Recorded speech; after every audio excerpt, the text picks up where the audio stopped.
सातवीं आठवीं सदी में भारत भूमि विभिन्न मतों, संप्रदायों और धर्मावलंबियों की धरती में परिणत हो चुकी थी।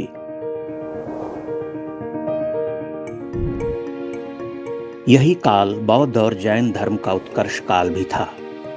बौद्ध और जैन मत की जड़ें उपनिषद दर्शन में ही मिलती हैं, किंतु बाद में वे वेद विहित चिंतन पद्धति का खंडन करने लगे थे। बौद्धों के साथ साथ जैन मतावलंबियों ने भी इस काल में वैदिक धर्म का खंडन किया। वैदिक धर्मावलंबी पूरी शक्ति से अपने धर्म के पुनरुत्थान में जुटे हुए थे और कई महान दार्शनिकों विद्वानों ने यथाशक्ति उनके मतों का तार्किक खंडन भी किया था। किंतु भारत की इस महान सनातनी परंपरा के पुनर्जीवन के लिए किसी दैवी आत्मा की प्रतीक्षा थी। समस्या केवल इतनी नहीं थी, इस काल में भागवत, कापालिक, लोकायतिक, कार्तिक, ऐश्वर्य, पांचरात्रिक और तांत्रिकों का भी बोलबाला हो चुका था। इसी संघर्ष काल में भारत की धरती पर ईश्वर का अंश लेकर एक चमत्कारिक प्रज्ञा का आविर्भाव हुआ था, जिन्हें हम शंकराचार्य के नाम से जानते हैं।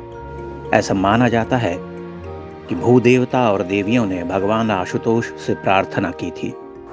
मध्वाचार्य के मतानुसार भगवान शिव ने देवी देवताओं को आश्वस्त किया था कि वे स्वयं मनुज रूप में अवतरित होंगे। शंकर के जन्म काल पर मतभेद है। बहुत सारे विद्वान उन्हें ईसा से 5 शताब्दी पूर्व का मानते हैं, किंतु अधिकांश विद्वानों का मत है कि वे 788 ईस्वी में अवतरित हुए थे। केरल के कालड़ी में उनका जन्म हुआ था। उनके पिता का नाम शिवगुरु था और माता थी विशिष्टा। कथा है कि पुत्र प्राप्ति की कठोर तपस्या में डूबे शिवगुरु से साक्षात शंकर ने पूछा था कि तुम्हें एक सर्वज्ञ किंतु अल्पायु पुत्र की कामना है या ज्ञानी दीर्घायु अनेक पुत्रों की इच्छा रखते हो। शिवगुरु ने स्वप्न में ही कहा कि वह सर्वज्ञ किंतु अल्पायु पुत्र की ही कामना करते हैं। इस तरह से विशिष्टा और शिवगुरु के घर एक परम तेजस्वी बालक का जन्म हुआ। पुनर्वसु नक्षत्र में वैशाख शुक्ल पंचमी के दिन शंकर प्रकट हुए। मान्यता है कि शंकर जन्म के वर्ष भर बाद ही सभी अक्षर चीन्हने लगे थे।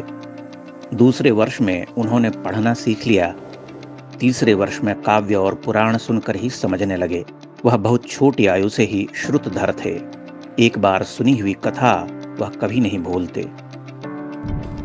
3 वर्ष की आयु में चूड़ाकरण संस्कार होने के बाद उनका तेज प्रखरतर होता चला गया। बहुत शीघ्रता से वह वेदों का अध्ययन कर गए। 5 वर्ष की आयु में उनका यज्ञोपवीत संस्कार संपन्न हुआ। इसी आयु से वह शास्त्रार्थ में विद्वानों को पराजित करने लगे।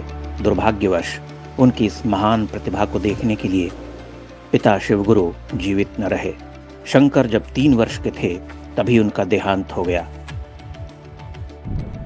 उन्होंने अल्पकाल में ही चारों वेदों और 6 शास्त्रों का अध्ययन कर लिया था। उनकी मेधा और ग्रहण शक्ति देखकर गुरु भी अचंभित होने लगे थे।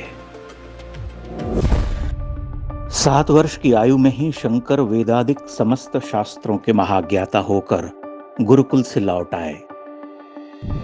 अब उन्हें उस संसार में रमना था जो महायतियों का भाव क्षेत्र कहा जाता है, किंतु शंकर के सामने उनकी वृद्धांबा का प्रेम था।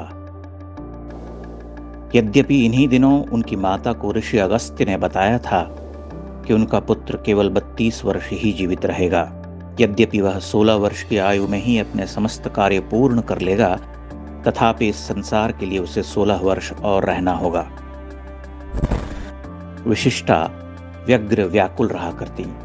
तभी शंकर ने उनसे संन्यास ग्रहण की इच्छा जताई। माता शोकाकुल होकर रोने लगीं। उन्हें माता का आदेश नहीं मिला। तभी एक घटना हुई। एक दिन वह पूर्णा नदी में स्नान करने गए। जल में उतरते ही एक मगर ने उनके पांव को पकड़ लिया और उन्हें खींचने लगा। वह आर्तनाद कर माता को पुकारने लगे। माता भयाक्रांत होकर अपने पुत्र को बचाने की चेष्टा करने लगी। उन्होंने देखा कि शंकर का शरीर तो जल में डूबा हुआ है, लेकिन चरण कमल ऊपर है। तभी शंकर ने माता से पुनः संन्यास ग्रहण की आज्ञा मांगी। वह कहने लगे कि केवल संन्यास ग्रहण से ही उनकी मुक्ति संभव है। विवश होकर माता ने उन्हें सन्यासी हो जाने की स्वीकृति दे दी। शंकर जल से बाहर आए, मूर्छित माता को उठाया। वह अब भी अपने पुत्र के वियोग की कल्पना से कांप उठती थीं। वह उन्हें मनाने के लिए भावनात्मक बातें कहती। अंततः शंकर से उन्होंने एक वचन लिया कि भले ही वह सन्यासी हो जाए, परंतु उनकी मृत्यु के पश्चात दाह संस्कार वही करे। शंकर ने स्वीकृति दी। माता का आशीष पाकर वह गृह त्यागी हुए। उन्होंने केरल से मध्य भारत की ओर बढ़ना प्रारंभ किया। यह शंकर के जीवन का नया पर्व था, एक नया प्रस्थान। वह काषाय वस्त्र धारण कर हाथ में दंड लिए गुरु गोविंद पाद के आश्रम में प्रविष्ट हुए। 8 वर्षीय शंकर का अद्भुत तेज देखकर गोविंद पाद अभिभूत हुए। उन्होंने पूछा कि तुम कौन हो?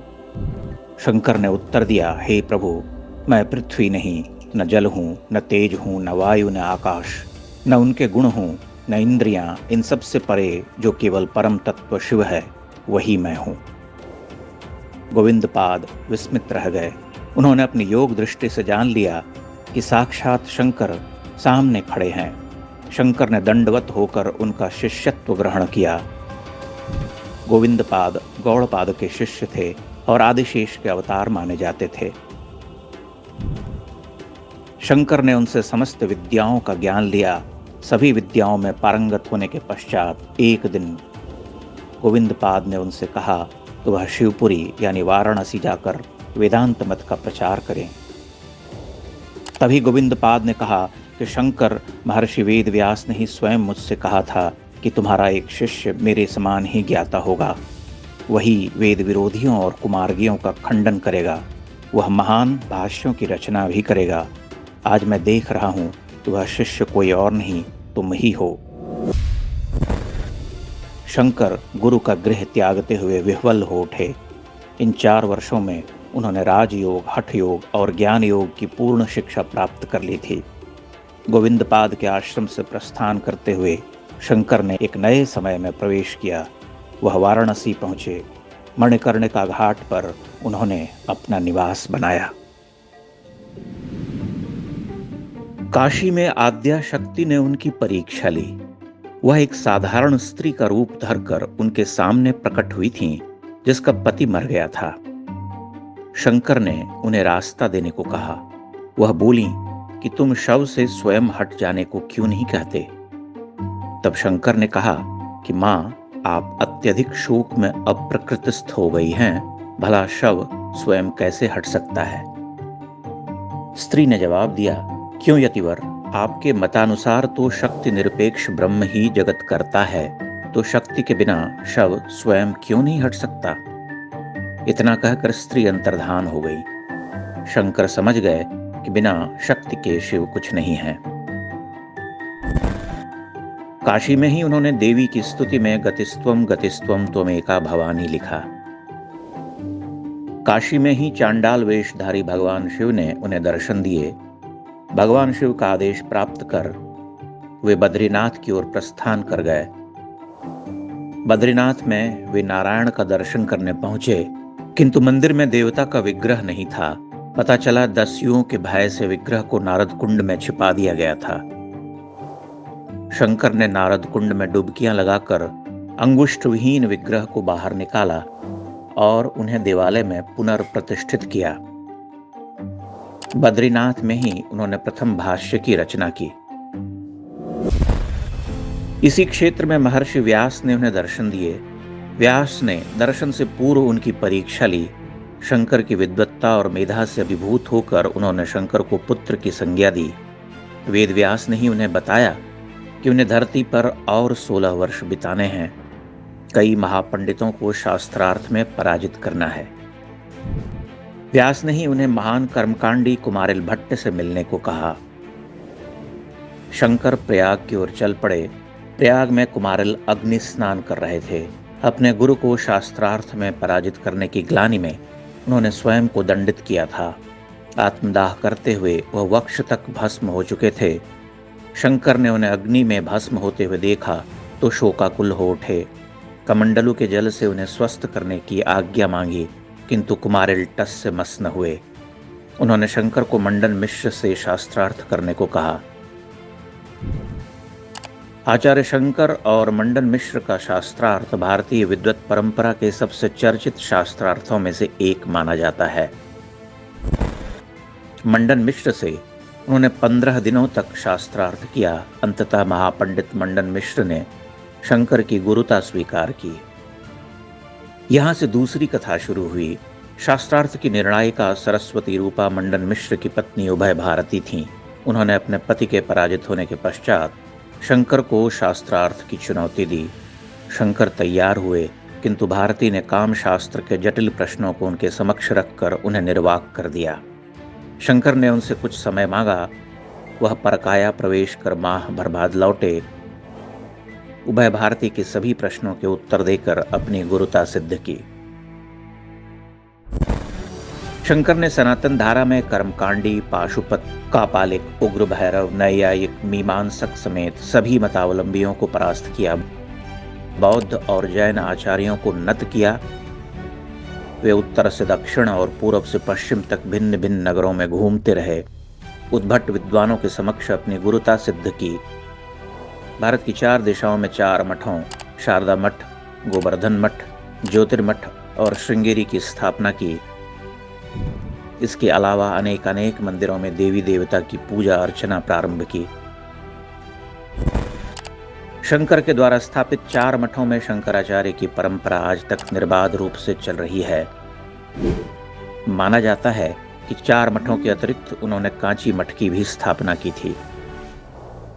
कांची के आचार्यों का एक मत यह है कि शंकराचार्य ने अपने अंतिम वर्ष कांची में ही बिताए थे, वहीं अपनी देह का त्याग किया था, किंतु इसका कोई प्रमाण नहीं मिलता। बहुत सारे विद्वान मानते हैं कि उन्होंने हिमालय के उत्तुंग शिखरों पर अपनी नश्वर देह को त्यागा था। बद्रीनाथ, केदारनाथ के अतिरिक्त कश्मीर और सुदूर पूर्व, पश्चिम, मध्य भारत से लेकर दक्षिण के सभी प्रांतों में घूम घूम कर उन्होंने अद्वैत वेदांत का प्रचार किया, अपने मत को प्रतिष्ठित किया, अति महत्वपूर्ण भाष्य लिखे। प्रस्थान त्रयी पर उनका भाष्य अद्वितीय माना जाता है। इसके अलावा गीता भाष्य, उपनिषद भाष्य समेत कई ग्रंथों पर उन्होंने अमूल्य लेखन किया। सैकड़ों भाव प्रवण स्तुतियां और स्तोत्र लिखे। वे एक अद्वैतवादी थे, किंतु व्यवहार क्षेत्र में देवी देवताओं, तीर्थों, पवित्र नदियों की उपासना और आराधना की सार्थकता को समझते थे।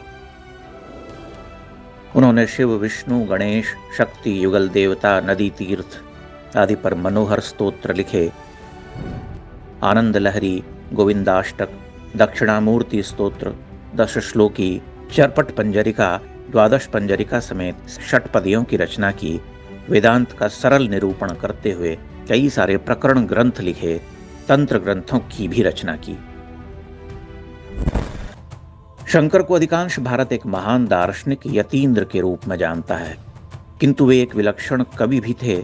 सनातन के अप्रतिम योद्धा के रूप में उनकी गणना होती है।